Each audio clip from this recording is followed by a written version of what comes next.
Boa noite, amados. No nome de Jesus Cristo, aos presentes aqui e também aos que estão através da internet. Creio que a Elisa está me ouvindo agora, juntamente com a Bia lá em Congonhal. Deus abençoe.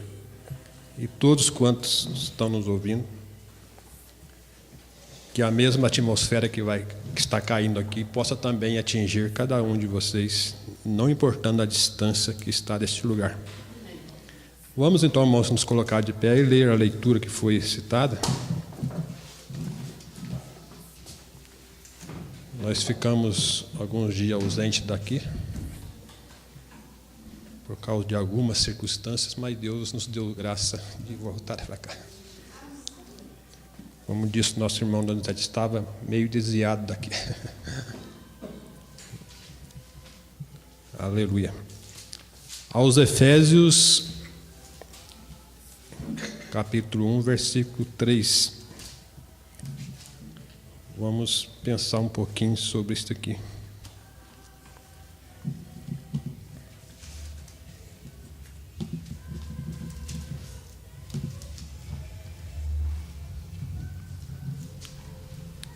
Bendito o Deus e Pai de nosso Senhor Jesus Cristo, o qual nos abençoou com todas as bênçãos espirituais nos lugares celestiais em Cristo.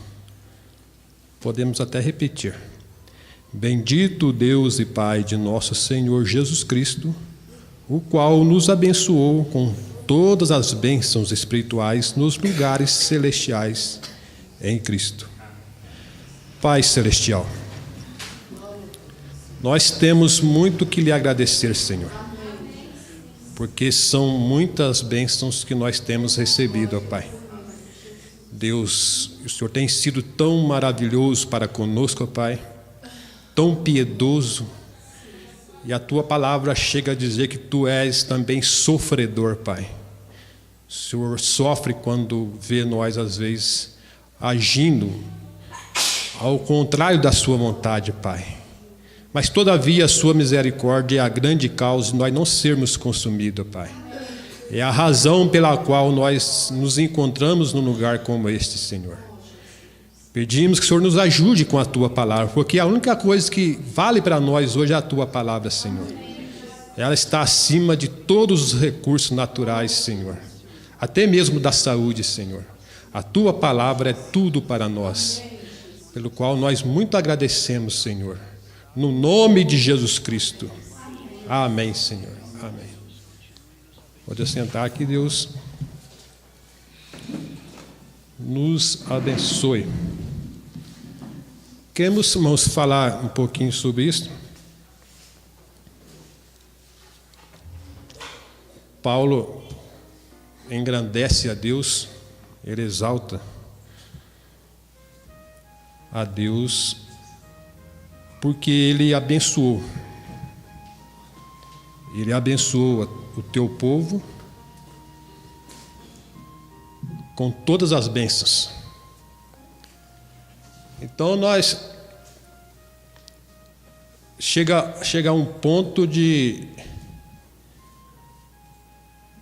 certos momentos de nós nem pedir para ser abençoado,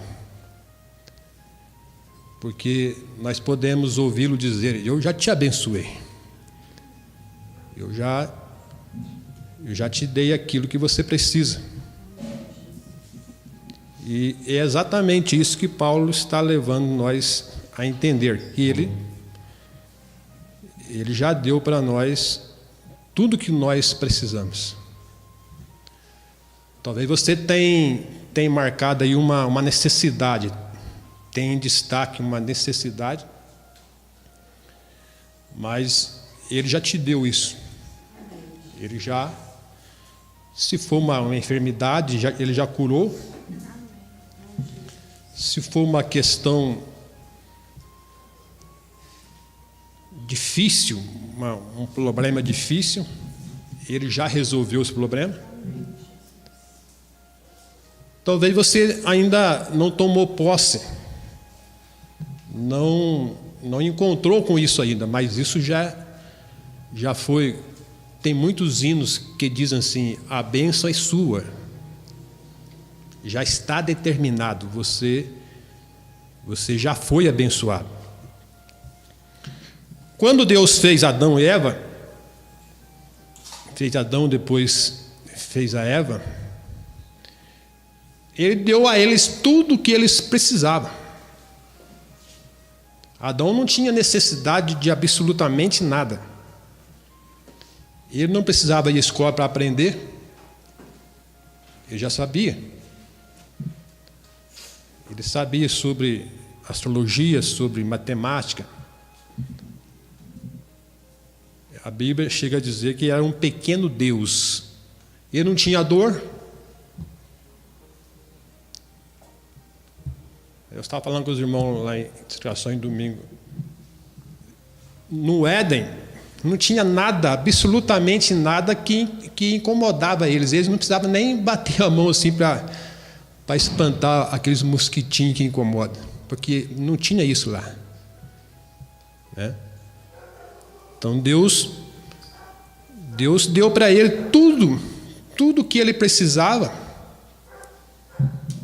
Ele não tinha problema, não tinha dor de cabeça, ele não ficava estressado, ele não corria o risco de entrar em depressão, ele não dormia preocupado em pagar a dívida, porque não tinha dívida para pagar. E tudo que nós pensarmos, irmão, que leva a nós muitas vezes a um desespero, Adão não sofria nada disso, porque Deus fez ele não para sofrer. Deus fez ele, a intenção de Deus era que eles vivessem eternamente, sem nenhum sofrimento, sem nenhuma perturbação, sem nada. Mas o grande inimigo de Deus, inimigo nosso também, não estava gostando daquela situação. Ele não achou bom aquilo.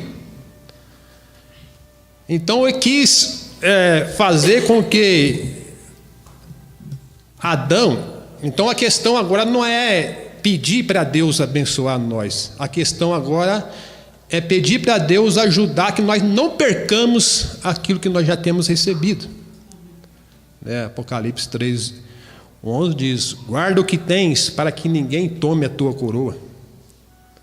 Então toda a doutrina, todos os mandamentos, todos os conselhos e estatutos que Deus vem trabalhando desde lá do Éden, é para que o seu povo não perca aquilo que tem recebido.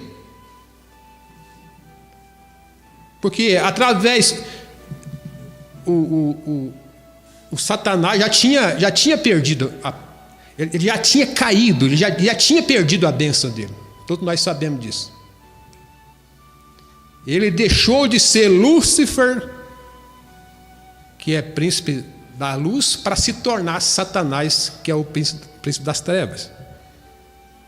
Então ele sofreu uma perca tremenda. Um querubim ungido. Se lá no céu existe a hierarquia, ele era o próximo depois de Deus. Então ele, por causa do seu orgulho, que é uma coisa também que faz as pessoas perder o que têm, o orgulho, principalmente as bênçãos de Deus, levou Satanás a perder tudo que ele tinha, porque ele achou que ele, na posição que ele se encontrava, ele não precisava prestar obediência a Deus, e se ele lutasse, ele poderia ser até maior do que Deus. E foi aonde ele perdeu tudo que ele tinha. Então, quando ele já sendo um perdedor, sendo um derrotado, ele certamente não sentiu bem de ver um filho de Deus possuindo todas as coisas. Eu era o segundo lá depois de Deus, eu caí, agora eles vão desfrutar desses benefícios. Então ele arranjou um meio, que todos nós sabemos, de fazer Adão e Eva perder o que ele tinha recebido de Deus. E levou-os a contrariar os princípios cristãos, a contrariar a vontade de Deus. E quando ele estava naquela, digamos, nas mil maravilhas ali, naquele bem-estar, naquela atmosfera tão gostosa, sem nenhum problema, ele não perdia sono. Tudo que você pensar que você gostaria de ter, ele tinha. E o diabo fez com que eles perdessem tudo isso. Então, como eu disse aos irmãos lá em Três Corações, até as roseiras não tinham espinho para ferir a mão daqueles que apreciam. Ela não tinha, porque se alguém tocasse isso e machucar, lá no Éden não tinha esse negócio, essa questão de ferir. Então eles deviam realmente no paraíso. Mas quando o pecado entrou, a Romana fala que foi como que um véu escuro, negro, caiu sobre o Éden. E o pastor Joaquim pregando sábado à noite, ele disse que quando aquele lençol negro desceu sobre o Éden, aí desceu raiva no coração dos animais, desceu ira no coração deles, e os animais pequenos correram todos. Antes não tinha esse negócio. E o leão brincando com o cordeiro, quando desceu aquela atmosfera negra ali, ele já rangeu os seus dentes, e se ele não corresse, ele ia morrer exatamente ali. Aí começou essa questão de morte. O profeta diz na mensagem, o poderoso conquistador, ele diz que essa é a razão pela qual nós temos mortes, temos tiros, ele fala assim, temos pessoas doentes. Foi exatamente porque desceu esse poder ali e eles perderam o companheirismo com Deus, que era a coisa mais preciosa que eles tinham. Então a questão não bênção, agora aqui nós entendemos que não era não sentir dor, bênção não era não dever nada para ninguém, bênção não era propriamente saúde. A maior bênção que eles perderam ali no Éden foi o companheirismo com Deus. Foi aquela relação que eles tinham com Deus no cair da tarde. Essa foi a bênção principal que eles perderam. Porque coisas naturais, irmãos, bens, a qualquer hora que você ligar a televisão nesses programas evangélicos, pessoa testemunhando, as bênçãos para ele era, eu não tinha nada, hoje tem 2 carros, minha esposa tem o carro dela, meu filho tem o dele, a nossa empresa tivemos que aumentar porque prosperamos. Mas isso não foi a bênção de Jó.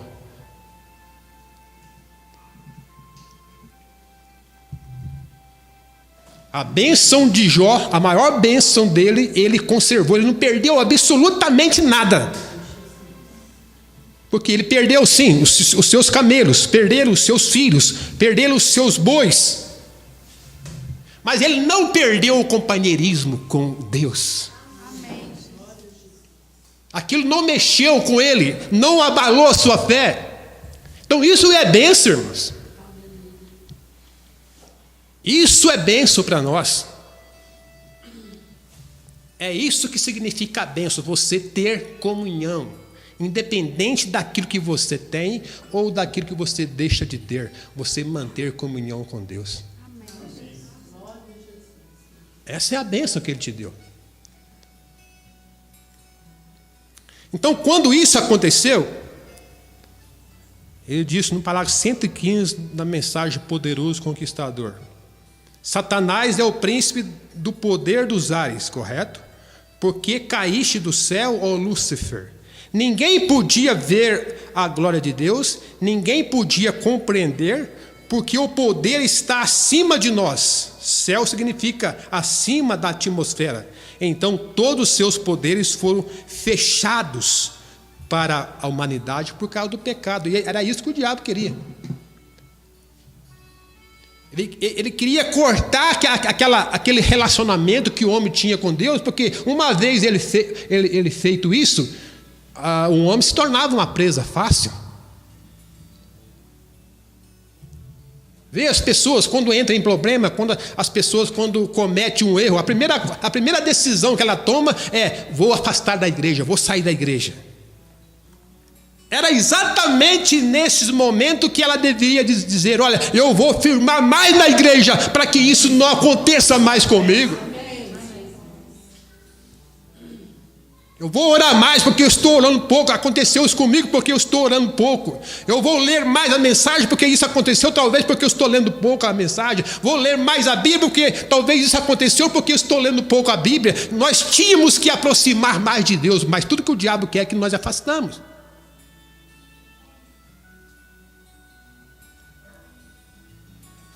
Mas eu pequei, eu errei. Mas disse o Mombrana que a reputação de Jesus se dá entre os pecadores.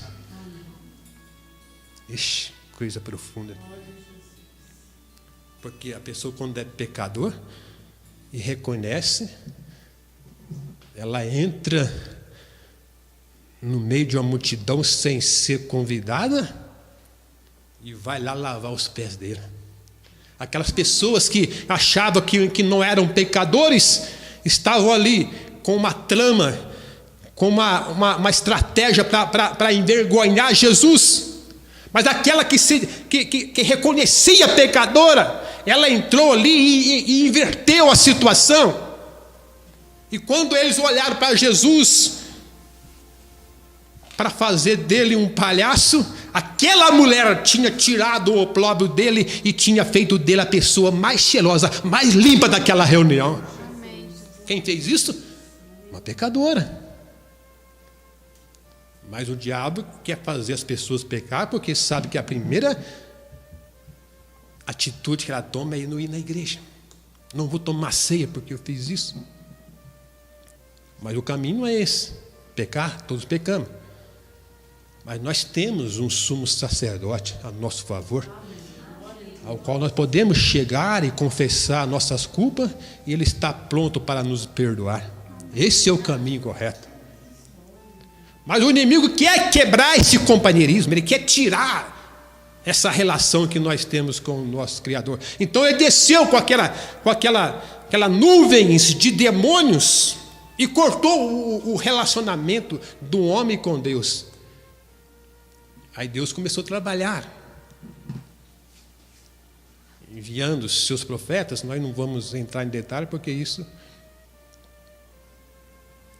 E tudo que Deus fazia, Deus trabalhou com o povo, Deus levava eles de um lado para o outro, fizeram eles passar fome em Israel, descer para o Egito, e aqueles cativeiros, aquelas coisas, tudo é Deus. Ora, para eles não perder a bênção, ora era para eles recuperar aqueles que tinham perdido. Porque hoje nós corremos atrás do nosso direito. Se você tiver R$15 no banco, enquanto você não for lá e tirar, você não se te dá por satisfeito. E se você está perdendo alguma coisa, você arruma advogado e você luta até ganhar aquela causa. Mas nós perdemos. Nós vamos ver aqui o irmão Brana dizer que a igreja tem perdido muitas coisas e ela tem ficado conformada com isso. Ela tem aceitado essa questão, ela não tem corrido atrás. Então, o inimigo separou o homem, disse o irmão Brana, que ele criou. Efésios 6, a partir do 10, nós entendemos isso, que nós não temos que lutar contra a carne e o sangue, mas contra as hostes espirituais da maldade dos lugares celestiais. Nós não temos que lutar contra as pessoas. É o diabo que faz essas coisas. Ninguém põe um cigarro na boca, a não ser que o diabo faça ele pôr. O Romano fala que ele recebe a unção para fazer isso. Ninguém mata alguém, a não ser que o diabo faça ele fazer isso. Então precisamos de presídio, precisamos de pena de morte. Não, o que precisa é eles voltarem para Deus. O que precisam era esse mundo pagão se tornarem cristão. Porque o único que pode resolver o problema é Jesus. Cadeia não resolve o problema de ninguém. Penitenciária não resolve o problema, não muda a pessoa. Mas que muda é o evangelho pregado pelo poder do Espírito Santo. E a pessoa crê e aceita, e Jesus vem e lava ele com o seu sangue. E aquela pessoa passa a ser uma nova criatura em Cristo Jesus. Então quem mentia, diz a Bíblia, não mente mais. Quem roubava, não rouba mais. Quem adulterava, não adultera mais. Porque sofreu aquela transformação pelo sangue de Jesus Cristo. É disso que o mundo precisa de Deus. Mas eles não creem em Deus, então apela-se para os recursos naturais, batem, maltratam nas prisões, e eles saem algum mês e depois voltam para lá de novo.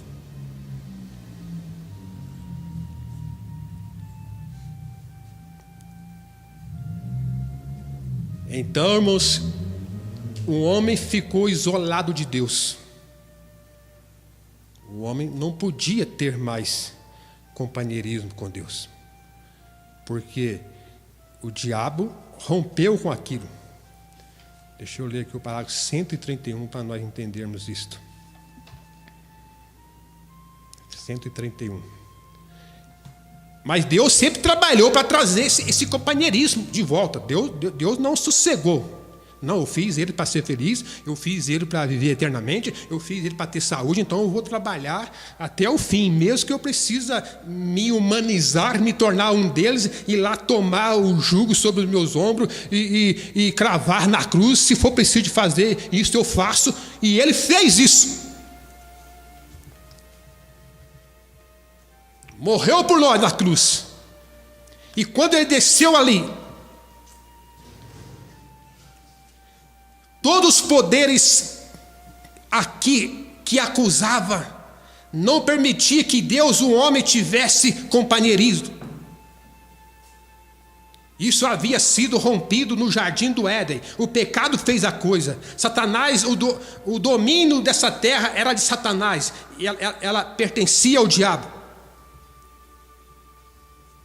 Mas acabou? Ele venceu? Não.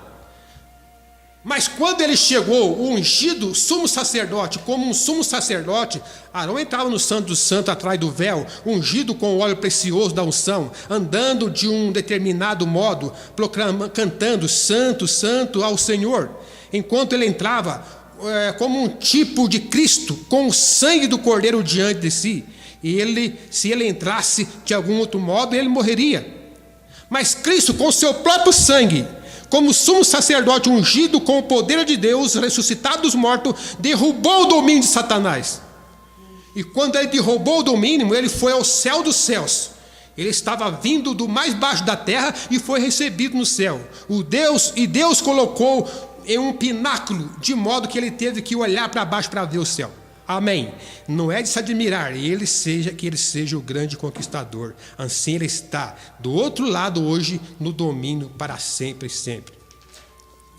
E quando ele fez isso, irmãos, o que ele fez? Ele rompeu Ele rompeu com essa atmosfera demoníaca. Disse o Mambrana que ele morreu. Grande coisa, ele morrendo, ele perdoou os nossos pecados. Mas se ele tivesse morrido, sido sepultado e não ressuscitasse, o que ia adiantar? Mas ao terceiro dia ele ressuscitou para a justificação da nossa fé. Tudo bem, Jesus no nosso meio, os discípulos tudo alegre, olha, ele voltou para nós. Aleluia, amém, que bênção, Jesus foi, mas voltou. Mas a bênção ainda não tinha sido completa, porque os canais ainda estavam fechados. Então disse o Mambrana, que quando ele disse, olha, eu vou embora de novo, porque se eu for, o Consolador não virá. E os discípulos ficaram tristes. Mas o Senhor vai começar tudo de novo, essa questão de o Senhor ir embora de novo. Mas ali estava, o Mambrana diz que ali estava acontecendo uma obra maravilhosa. Porque quando ele subiu, ele foi assunto ao céu, ele estava vencendo cada demônio que estava parado sobre a igreja.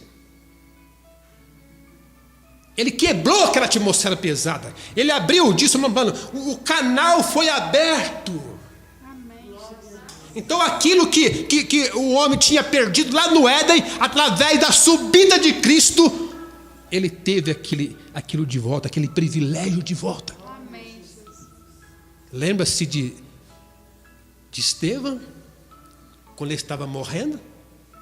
Ele olhou para cima e viu aquele canal aberto e viu Jesus Cristo à destra de Deus. Então aquele companheirismo, ele trouxe a possibilidade de ter aquele companheirismo de volta. Ele rompeu com cada demônio nos ares. Então, irmãos, a questão é não perder aquilo que nós temos recebido. Como Saul perdeu o seu reino. Perdeu por uma ignorância, uma coisa boba. Esaú perdeu a bênção da primogenitura por causa de comida.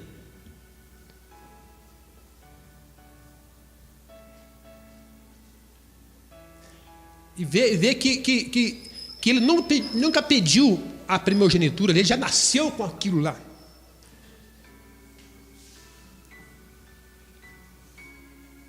E Sansão também nunca pediu a Deus, dá força, deixa eu ser o nazireu do Senhor. Deus, me abençoa com isso. Não, ele nunca pediu, ele já nasceu com aquilo. Deus já o abençoou. Ele já nasceu, já veio com aquilo. Então as bênçãos que nós adquirimos, eu lutei até ser abençoado, nada. Você simplesmente resgatou um pouco daquilo que você tinha perdido, porque você já é abençoada por Deus. Nós já fomos abençoados por Ele.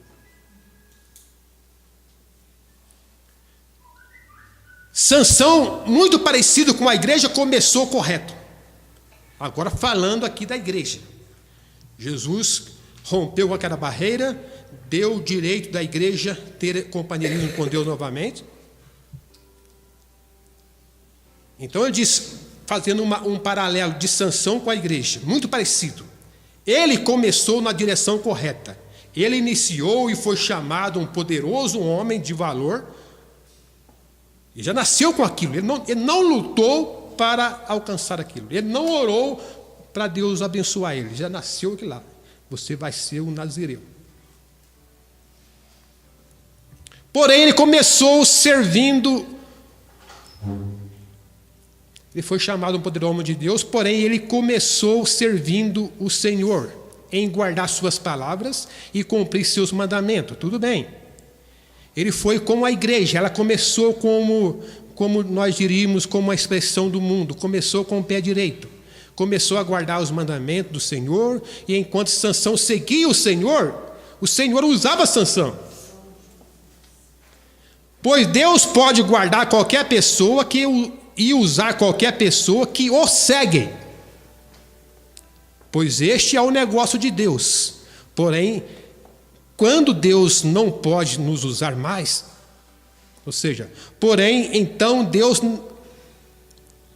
quando nós viramos para o outro lado, distante das coisas de Deus, então Deus não nos pode usar mais. Quando nós andamos firmemente seguindo os mandamentos de Deus, quando nós permanecemos nas páginas da Bíblia e adoramos pela palavra escrita, ou adoramos no Espírito e na verdade da palavra, então Deus pode usar qualquer indivíduo.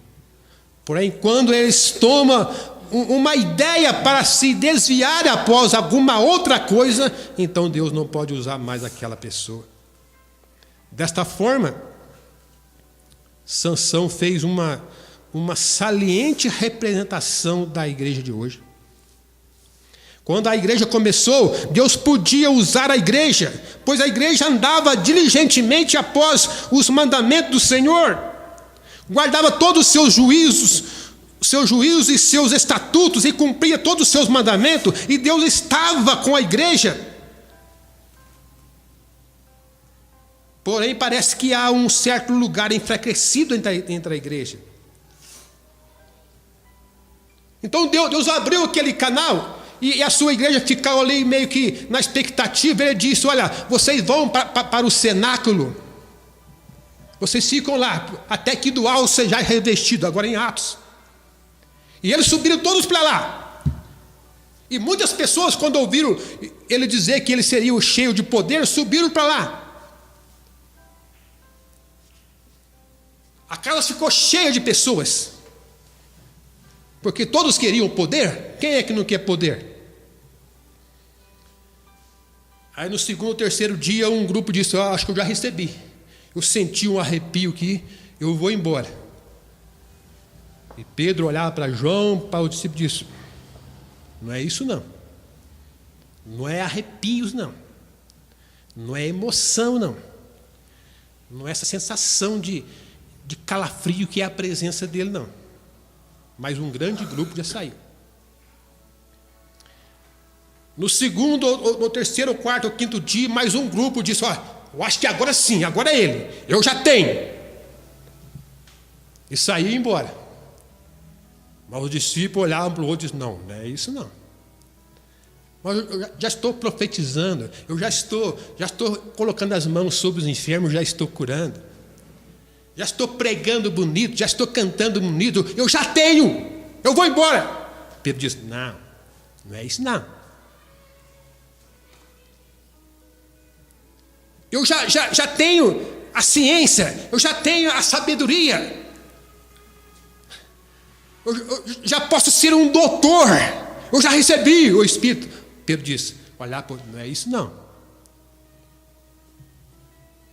E foi diminuindo. O que Deus estava fazendo?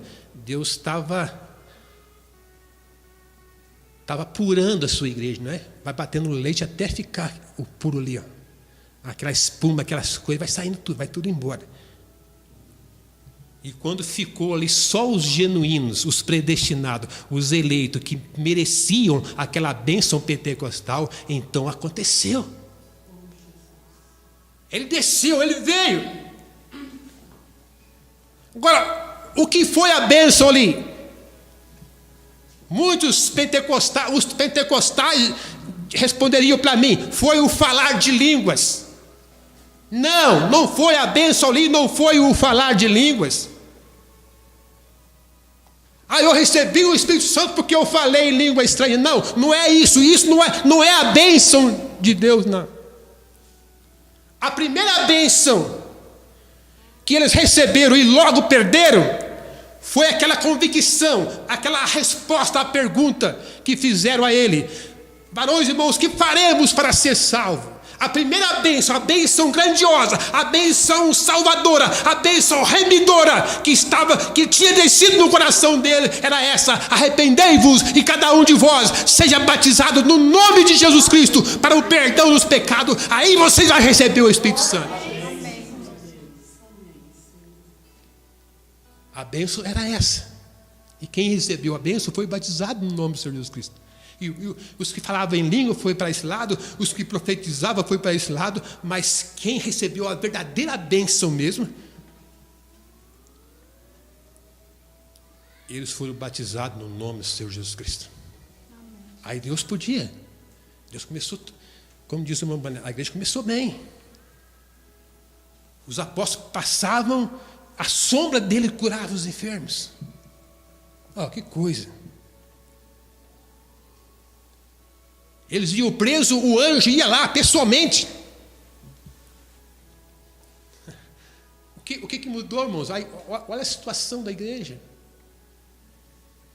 O anjo foi lá com Paulo, foi lá com Pedro, João, Silas. Foi lá, vamos embora, pega as coisas, mas a porta está fechada para você, mas para mim não está fechada. Segue-me, vem, passa comigo, fica comigo. Fica com o anjo, fica com a tua bênção, porque não tem porta que vai te barrar, não tem grade que vai te barrar, não. Se você estiver seguindo o anjo, ou estiver seguindo a razão, a imaginação, a consciência, a memória, o afeto, ou a visão, a audição, o olfato para dar o tato, você vai se barrar em qualquer coisa. Mas se seguir a palavra, a revelação, não tem porta que te cerca. Não tem barreira que te impede de seguir. Sai dessa prisão. Mas como, Senhor? Segue-me. Aonde tiver o meu pé, você põe o teu. Porque se sair um pouquinho fora, aí não tem jeito. Vê como eles abençoados? Isso era bênção. Paulo foi um grande homem abençoado. O que ele tinha? Ele tinha conta no banco, tinha carro do ano? Não, ele tinha uma capa. Os bens dele eram uma capa e um livro lá. Esse é o bem dele. Mas eu desconheço um homem mais abençoado que Paulo. E ele não perdeu a sua bênção. Prenderam ele, perseguiram ele, fizeram tudo para tirar a bênção dele.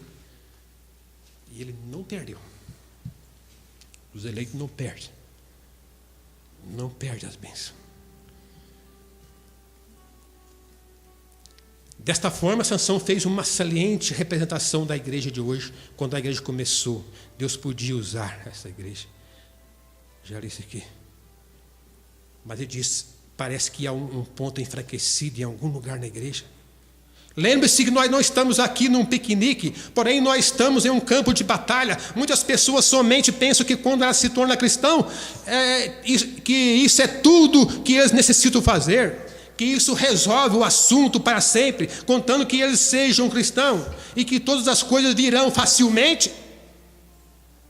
Nunca ponham isso em sua cabeça, pois eu me torno um cristão para lutar o bom combate da fé.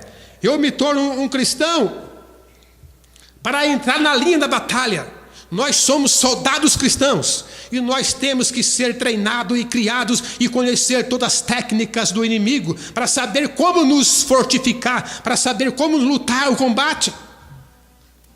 E nós podemos somente fazer isso conforme o Espírito Santo nos diz quando vamos à guerra. Alguma de suas ideias. Eu não pulei aqui.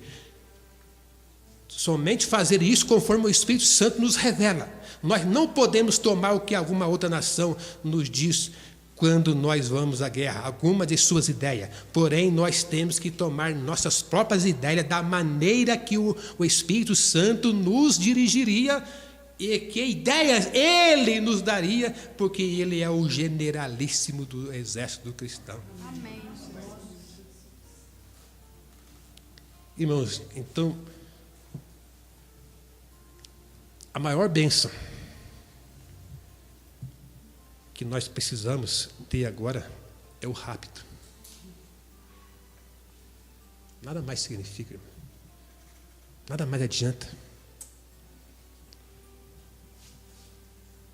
E o inimigo está trabalhando com tudo que ele pode para tirar isso de nós. Ele sabe melhor do que nós que isso está às portas. Porque ele não vai impedir que nós venhamos na igreja, ele não vai impedir que nós pregamos, ele não vai impedir que nós cantamos, ele não vai impedir nada disso, desde que ele impeça que nós subimos. Isso é tudo para ele. Então chega um ponto que nós não devemos mais preocupar com absolutamente nada. Absolutamente nada. hora de nós reivindicar os nossos direitos. Não direitos naturais, mas o direito de cristão, de cristã, de irmãs que sofre, que geme, mas todo dia está louvando ao Senhor, está exaltando ao Senhor, está engrandecendo ao Senhor, está dando honra ao Senhor, não está murmurando, não está reclamando, não está questionando os governos, porque Deus está trabalhando, Deus tem que fazer isso, Deus tem que trazer uma pressão, tem que trazer um aperto para levar o povo dele a clamar como clamaram no Egito. Porque se as coisas estiverem boas para nós, boas demais, nós vamos nos acomodar. E Deus às vezes começa a trabalhar conosco, nos martelar com o evangelho, disse o profeta. Dá-nos uma boa martelada do evangelho completo em nós, para que todas as borras, ele disse que quem trabalha com ouro bate no ouro, bate. Mas já está bom, senhor? Não, bate mais, até, diz o irmão, até que ele possa fazer a sua barba ali, refletida no ouro. E Deus está trabalhando para tirar tudo isso, todo o excedente, até que ele possa olhar para você e ver ele dentro de você. Porque quando acontecer isso, irmãos, aí não vai ter mais lugar para nós aqui na terra. Ele disse, agora não tem mais lugar para vocês, eu tenho que tirar vocês daí. Ele está levando nós a esse clamor, nós precisamos. Então a gente não reclama, o governo está ruim, eu sou sem sorte. Pensou se Jó fosse reclamar? O diabo fazendo isso, o diabo é astuto mesmo, o diabo não dá sossego. Não, às vezes é Deus está te martelando. Quando ele perdeu tudo, a sua mulher queria que ele blasfemasse e falasse contra Deus. Ele disse, não, Deus deu, o diabo tomou. Não, Deus deu, Deus tomou. Nenhum mérito para Satanás. Disso na interpretação, eu posso repetir, esse negocinho é o diabo é astuto, mas é o diabo que fez isso, é o diabo que fez o meu carro estragar, é o diabo, quem diabo, coisa nenhuma, não tem poder mais sobre a sua igreja, é Deus trabalhando conosco, é Deus trabalhando, é Deus te chamando a atenção, é Deus te abençoando, mesmo quando uma coisa ruim acontece com você, é Deus te abençoando. Temos que entender isso, porque a bênção não é só caindo fácil para nós, não. Fui fazer um negócio lá, mas deu uma zebra lá, meu diabo é astuto mesmo. Que diabo, coisa nenhuma. Para de falar nisso. Dê glória a Deus. Diz, Senhor, muito obrigado. Aqui não deu certo, muito obrigado, Senhor. Aqui não funcionou, aqui não deu certo, não foi para frente. Muito obrigado, Jesus. Deus está trabalhando. Deus tem domínio sobre nós, Deus tem ele tem esse poder, porque o diabo agora não tem mais poder. Diz o Mambrana que ele é um fanfarrão, ele faz as pessoas ficar com medo, assusta as pessoas, mas ele já foi vencido, ele já foi derrotado. Ele disse, no mundo você vai ter aflição, você não vai ficar isento dela, não. Vocês vão sofrer, vocês vão passar por momentos difíceis, mas vocês têm que ter bom ânimo, porque tudo que vocês vai enfrentar, eu já venci. Amém, Jesus. Ele não diz, em vós vencereis também, porque uma coisa vencida não precisa ser vencido mais. Você não precisa vencer Satanás, porque Jesus já o venceu. Você tem que mostrar para ele que você é propriedade de Jesus Cristo e que ele não tem nenhum poder sobre você. Glória a Deus. E ele não pode te fazer você fazer nada mais, porque você é de Jesus agora. Você tinha se perdido, ele foi atrás de você e pegou você de volta. Para encerrar, como aquele caso do barquinho, o pai fez o barquinho para o menino, aquela coisa toda bonitinha, e ele guardava, admirava aquele barquinho. Mas um dia veio uma grande enchente e levou tudo, principalmente o barquinho do menino. Ele ficou um pouco triste, mas depois conformou. E um dia, passando em algum lugar, em alguma feira, ele olha e não era o barquinho dele que estava ali. Ele tentou convencer o vendedor, falou, não, isso aí eu achei, tá. Quanto você quer nele? $100. Então tá, eu vou. Para agradar o menino, ele pegou os $100, comprou o barquinho. E o menino pegou o barquinho e abraçou assim, e falou, agora você é meu 2 vezes. É assim que Jesus faz conosco. Nós éramos dele, nós tínhamos nos perdido, ele foi atrás de nós e resgatou nós, e ele abraça nós e diz, você agora é minha 2 vezes. Louvado seja o nome de Jesus. Pai celestial, nós te agradecemos, Senhor. Nós te louvamos, ó Pai, por essa bênção, Senhor. A bênção da transformação, Senhor. A bênção da mudança de caráter. A bênção da mudança de conduta, Senhor. Nós não estamos olhando para as coisas naturais, Pai, nós estamos olhando para a eleição. Obrigado pela bênção da predestinação e da eleição, Senhor. Oh Deus, o que vai impedir, Senhor? O que vai segurar nós aqui, Senhor? O que segurou a mulher de Ló ali, Senhor? Coisas banais. Mas a nossa revelação, a bênção da revelação é tanta, Senhor, que nada vai nos prender aqui quando esse céu se abrir, Pai. Nós iremos subir, Senhor. Essa será a coroação de todas as bênçãos, Pai. Oh Deus, então ajuda nós a não perder isso, Senhor. Ajuda nós a não perder nada, Senhor. Não perder o contato com o Senhor. Não perder o contato com o Espírito Santo, Pai. Ajuda a tua igreja, a tua noiva, Pai. É a nossa oração, Senhor. No nome de Jesus Cristo, Pai. Em nome de Jesus Cristo. Amém, Senhor.